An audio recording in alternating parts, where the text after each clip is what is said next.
Hello, this is Dr. Michael Greger coming to you live from my treadmill, my stationary treadmill, so I don't want to make people seasick. To answer any questions you may have for those of you unfamiliar with my work, every year I read through every issue of every English language nutrition journal in the world, so busy folks like you don't have to. Then I combine all the most interesting, most groundbreaking, most practical findings and new videos and articles that upload every day to my nonprofit site, nutritionfacts.org. Everything on the website is free. There are no ads, no corporate sponsorship, strictly non-commercial, not selling anything. Just put it up as a public service, as a labor of love, as a tribute to my grandmother, whose own life was saved with evidence-based nutrition. First question, Patrick says, I am 20, want to be healthy, strong and fit. What can I do? Well, you start early. That's fantastic. Those improving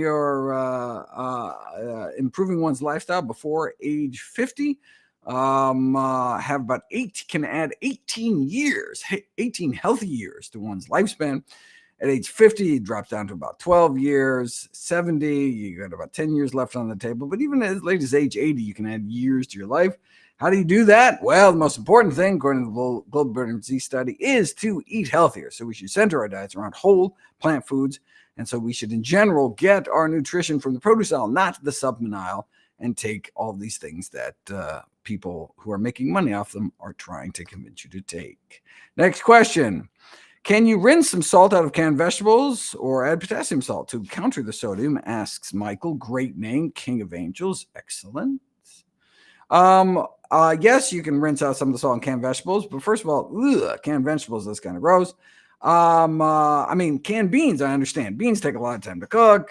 And so it's super convenient to just get canned beans, unless you have an Instant Pot or something, you make them pretty quick.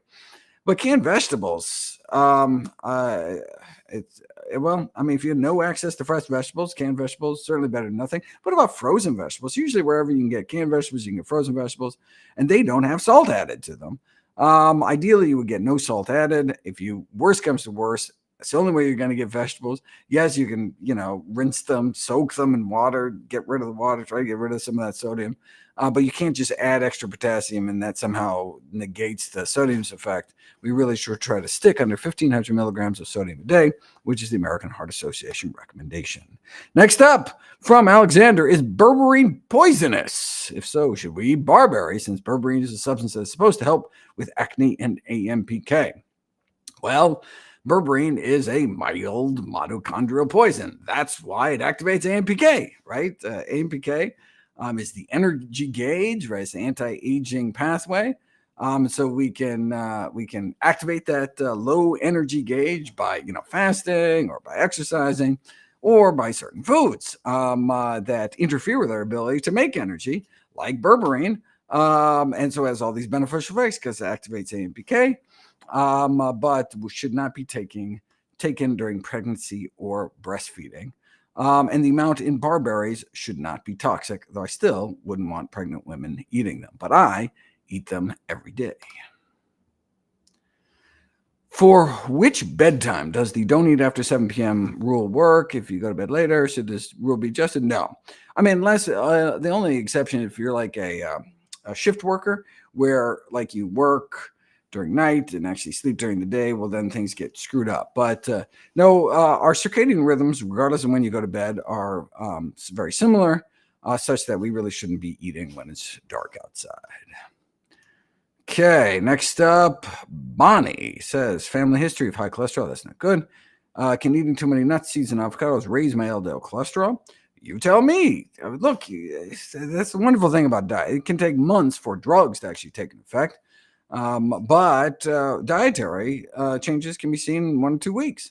So get your cholesterol tested, keep your diet the same, but add nuts and seeds and avocados and see what happens.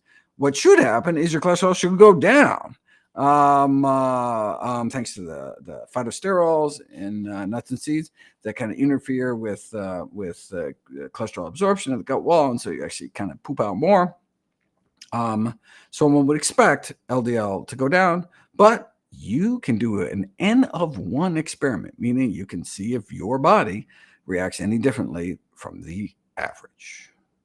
Next up from Matthew, am I planning an update Oh, in the March study showing increase in cardiac mortality associated with intermittent fasting, I covered that in How Not to Diet, and the largest chapter of the book was on intermittent fasting because there's so many different types, and said you should not do late time restricted feeding, right? If you shouldn't be skipping breakfast, right? If anything, you skip supper, not breakfast, and try to shove as many calories earlier rather than later. If you shove calories to late, then because of chronobiology, because of circadian rhythms, you can run into problems. I covered that in the book. Check it out from your local public library.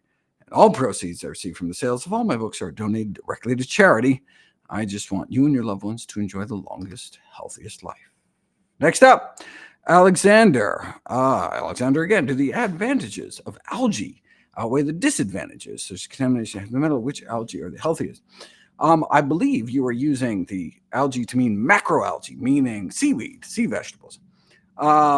Since I don't really if you're talking about like blue-green algae or these spirulina, things like that, chlorella, I would encourage you to stay away from those because of not the contamination of heavy metals, but contamination with these algal toxins, which are either made or appear in these at a retail level due to contamination issues with open pond systems. But in terms of sea vegetables, like nori and arame, etc., the only metal, it's actually not, it's not it's not classified as heavy metal, but arsenic is concentrated in hijiki, either with a J or a Z in the middle, hijiki or hijiki, which is so high in arsenic, it just sucks it out of the seawater that even the Chinese government says don't eat hijiki. And so we should stay away from hijiki, but the other ones don't really concentrate heavy metals. They're great at pulling up trace minerals, though, so a great source, probably the healthiest source of iodine. So, 2 sheets of nori every day, or just like, I think, a half teaspoon of dulse or arame. I have a shaker. I could show it to you, just a shaker of dulse. This purple powder has a very mild flavor for people that don't like the taste of seaweed. Just sprinkle on stuff, get all the iodine you need. Bonnie is back. Red versus green rooibos tea. Very cool. I mentioned red, but I read that green has more antioxidants. I talked about that in How Not to Age. I have a whole section on green rooibos. Check it out. Alexander, one study from, I guess, a Berlin charity that regular blood donations could lower blood pressures. Oh, there are. So the advantages I talk about blood donations is decreasing cancer rates because we think because iron has such a pro-oxidant effect, and so it's kind of a double-edged sword. You obviously can't have too low iron. You can get anemic and interfere with your body's ability to produce blood. But if you get too much iron in your body, it can increase your risk of all sorts of things like diabetes and cancer.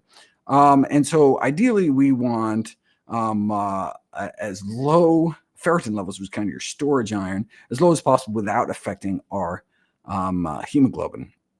And you can do that through blood donations, or most reproductive age women donate blood every month, such that they tend to have low iron levels. In fact, about 3% of them have too low and actually develop iron deficiency anemia, regardless of what they eat, and so need to go out of the way to eat iron-rich foods and vitamin C-rich foods with those iron-rich foods to enhance absorption. Okay, next up, RC asks, are prunes or dates high in PPO? Haha, PPO. For anyone who's like, what are you talking about? Polyphenol oxidase, like bananas, any other fruits or bananas, or just bananas to worry about. Okay, so you can tell something has high PPO by the fact that whether it turns brown. Prunes, dates, prunes. I don't think either have polyphenol oxidase, so you can throw them in smoothies. Just take the pits out first. Any other fruits or just bananas? Oh, well, so apples, as I talked about in the webinar, apples, right? Apples turn brown when you cut them open, and vegetables like white mushrooms turn brown. What else turns brown? Those are the ones that pop up. Okay, Jules is talking to somebody else. Next up, love to know, does B12 deficiency cause intense sugar and salt cravings? B12 deficiency is known as the great masquerader, meaning it can do all sorts of crazy things in the body. I've never heard it switching your cravings, but the fact that B12 deficiency can kill you, make you go blind, all sorts of other horrible things, should make you want to make sure you have a regular, reliable source of B12, regardless of its effect on cravings. Okay, love to know is back. Oh, saying, I have intense sugar and salt cravings. Well, make sure you have enough B12. That's why you're asking. Doctor put me on statins for my heart. Cravings went away. Oh, that's interesting. Now I'm off statins and the cravings are back. I have never heard of statin-induced suppression of cravings. How interesting. Yeah, it's not something that I was aware of, and so maybe it is just idiosyncratic to you. Keen, I'm sorry if I'm mispronouncing that. Have you looked at research on therapeutic use of psychedelics? Oh, this is so cool. I'm doing a whole series on psychedelics, just like I did a whole series on cannabis. And yeah, I'm excited. Yeah, the reason I haven't done studies on psychedelics is because research was banned for a long time. And so we had these really early studies, which were poorly designed. It's very difficult to study because it's really hard to do a placebo group. People tend to know if they're tripping or not. So all sorts of really cool ways to get around that. So all sorts of fun research, research design, elegance. And so, yeah, I'm going to do a whole series. So yeah, check it out. Oh, so I'll probably do a webinar, where I put them all together. So you don't have to wait like a year for all of them to come out. Anyway, stay tuned. And so my answer is, I don't know. That's why I got to do the research. Okay. Scylla says that their LDL total cholesterol. Well, your LDL is probably the 217 one, but in spite of being on a healthy diet for 8 years with no sofas, I don't know what a sofa is. 8 years. I do have a family history. What more can you do? So by being on a whole food plant-based diet, you are reducing your intake of 3 things that increase your cholesterol, which is dietary cholesterol found in animal products, but concentrated in egg yolks, saturated fat, which is found in meat, dairy, and junk food, including tropical oils. So found a lot of like plant-based butters and spreads and cheeses and things like that because it has coconut oil or palm oil.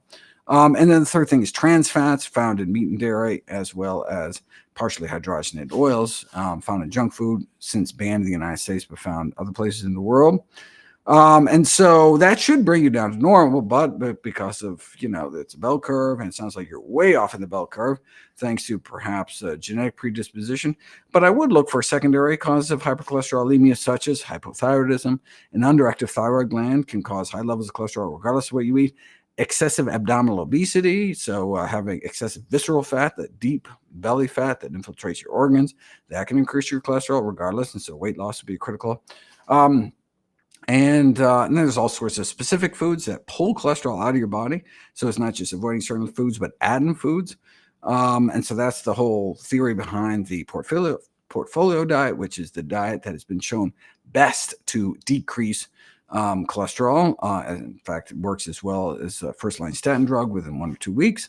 Really quite remarkable. Developed by Dr. David Jenkins, University of Toronto, the guy who invented the glycemic index, very prestigious researcher.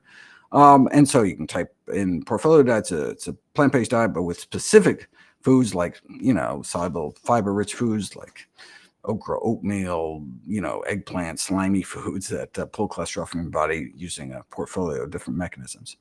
And then, so that's what I would do first. But if you cannot get your cholesterol down to safe range, then I would encourage you to go on drugs, increase the doses of drugs, add multiple drugs until you can get your cholesterol down in the safe range. Why?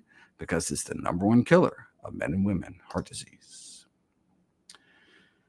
Alexander, 90 grams of nuts and seeds per day, too much. Where's the tipping point? So I encourage people to eat an ounce. So an ounce would be 28-ish grams a day. You don't want to exceed a cup because of the oxalate content, which can increase your risk of kidney stones if you have a genetic predisposition for increased oxalate absorption.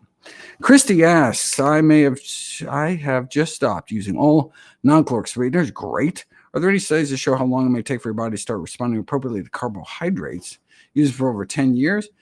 So some of them adversely affect the microbiome. There have not been studies showing how long it takes for the microbiome to come back into balance after eating something like Splenda or sucralose. But presumably, I mean, even after wiping out much of your flora with some antibiotics, within a matter of months, you should be back in business. Okay, next up is Himmy says hello, and they spelled my name right. Maybe other people's didn't, but you get points for that. Yeah, I told them that listening to music while exercising decreases the level of testosterone in men. That's true. How about in women?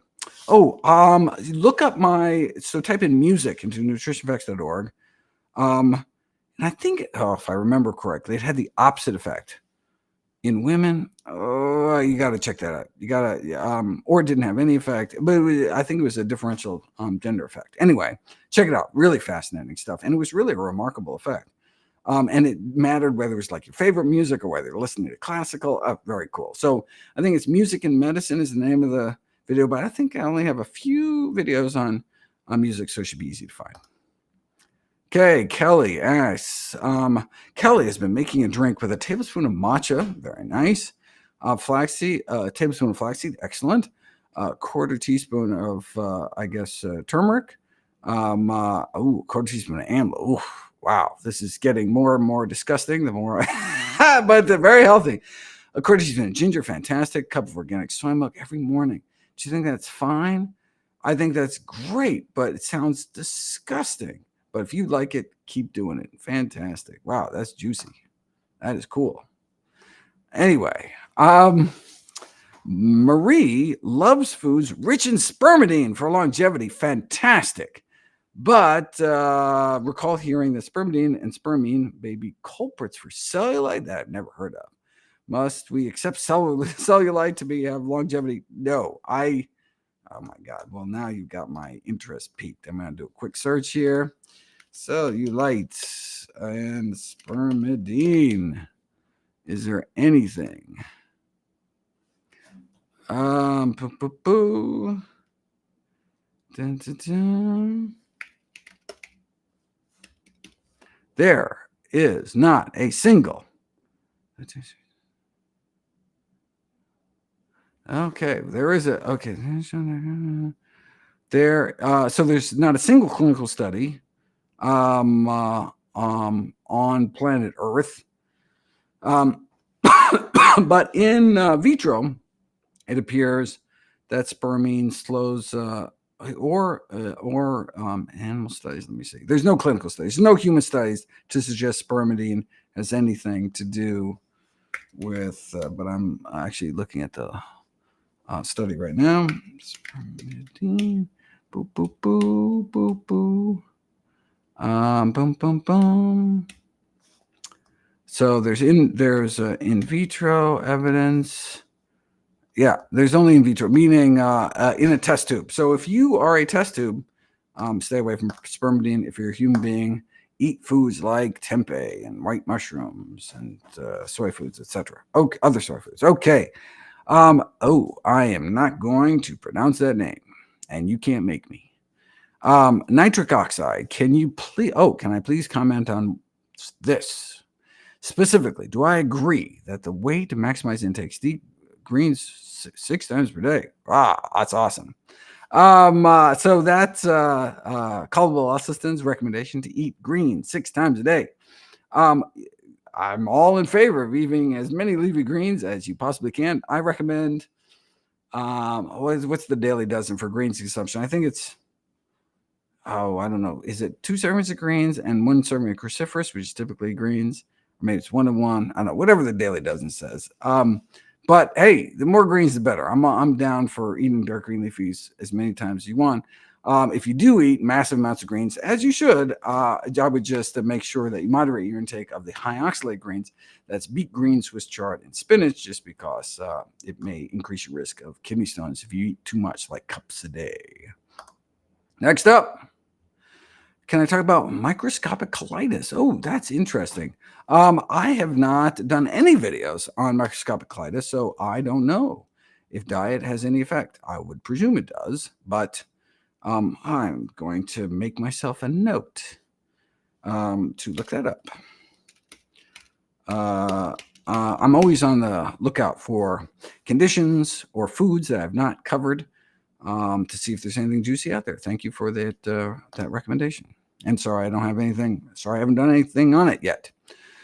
Okay, Larry said that there's an article in a health magazine that says that these healthy foods cause inflammation and permeability. Is it true?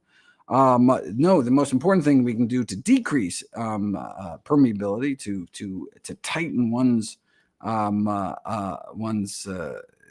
gut barrier, is to eat fiber-rich foods. And guess what is the most fiber-rich foods? Whole grains and legumes, everything you just listed. So that doesn't make any sense to me. You must be reading too many magazines in the checkout aisle rack. Larry says many doctors. Larry's back again. Maybe reading more magazines, saying many doctors recommend some animal protein in the diet. Part of the reason is that fiber in plant foods interferes with the digestion and absorption of plant-based protein. Are they right? So if you're eating whole food sources of protein, which is what we should be doing, there's a decrease of digestibility about 10%. And so rather than 0.8 grams of 0.8 grams per healthy kilogram of body weight, you could argue that if you're getting whole food sources as opposed to kind of processed food sources, then it should be 0.9 grams per healthy kilogram of body weight. For most people, it doesn't matter. They're getting way too much, way beyond that. Yeah, if you are on the edge, then you want to make sure you get adequate protein intake, which 97% of Americans reach. And probably 3% of people who are on severe calorie restriction diets where they're just not eating enough food, period. Hello from Rachel saying, I've been making the delicious Okinawan Smoothie from How Not to Age. I am so glad you like it. The How Not to Age Cookbook is coming out in the spring. It's supposed to be out this December, but evidently printing is getting more difficult these days. Coming out in the spring, so I'll have more recipes like that. Any updates? Oh, there we go. Any updates on How Not to Age Cookbook? Yes, it's coming out. Oh, it's actually done. How frustrating is that? The entire cookbook is done. It just, as you can imagine, they're so gorgeous, with all the pictures, and it's just high quality production. And so they have to make all the recipes, have to take pretty pictures, and it just takes forever. And so it's actually done, but because of production time, it's going to take a while. But it'll be out this spring. Publisher promises. Fingers crossed. Next up, Hubert says, do used coffee grounds have any health benefits? No. We don't want to eat coffee grounds. Why? Because they have cafestol. They have these cholesterol-raising compounds. In fact, that's why we use paper filter as opposed to French press or some of these other methods, espresso, because we can get some of those little grounds. We don't want any sludge because that's where the fat-soluble compounds that raise our cholesterol are found. But that is filtered out when you have a good paper filter. So that's why paper filter, those who drink paper filter coffee live longer than those drinking non-paper filtered coffee, but they both live longer than those not drinking any coffee at all. And we think it's because it's the autophagy benefits from the chlorogenic acid, the primary antioxidant in coffee. Blah, blah, blah. I talk about it and how not to age. But no, we should be staying away from the grounds. Next up, Atticus says, it sounds like they're responding to somebody else. Jay says, what is the maximum amount of caffeine that a slow caffeine metabolizer can consume without negative health effects? Is zero optimal? Oh, that is a good question. I don't know if that has been quantified, but if you're interested, if anyone is reading that question and it's like, what are you talking about? I do have videos on caffeine metabolism. Turns out I am a high metabolizer. Berries being superfruits. Any negative side effects to eating a lot of berries? No, I can't imagine. I mean, the only possible, some of them are sour, and so after eating them, you want to rinse your mouth out with water just so it doesn't dissolve your enamel. Excuse me. You like cranberries, but no, eat as many berries as you can stuff in your face. Fantastic. Brian, can I please comment on the proper question? Oh, excuse me, proper percentage of macros for someone with non-alcoholic fatty liver syndrome. Assume a plant-based diet, no junk. Still confusing. Oh, well, no, then it's all about saturated fat. So non-saturated fats, like the fats found in, concentrated in nuts, seeds, avocados, do not have those toxic effects on liver cells that saturated fat does. So, yeah, if you're not eating junk, eating a whole food plant-based diet, then you're good. There are things that you should go out of your way to eat, like, oats, coffee, purple sweet potatoes. There's some things that have been shown to decrease liver inflammation. And of course, you probably have non-alcoholic fatty liver syndrome, if indeed that is what you have, because you gain too much weight. And so weight loss is critically important to pull some of the fat out of your liver as well. But it's mostly, meats and sweets that do it. Drinking soda, eating meat, in terms of increasing risk of fatty liver disease. Should vitamin D3 be mixed with saliva if chewed? No reason. Nope. Vitamin D3 should, however, be taken when there's fat in your stomach, unless it comes in a little, like in some kind of oil emulsion. But so take it with meals. It'll improve absorption just because it's fat soluble, and so it gets a little more absorbed when there's some kind of, hopefully, whole food fat in your stomach. Nick says, hello, prostate cancer.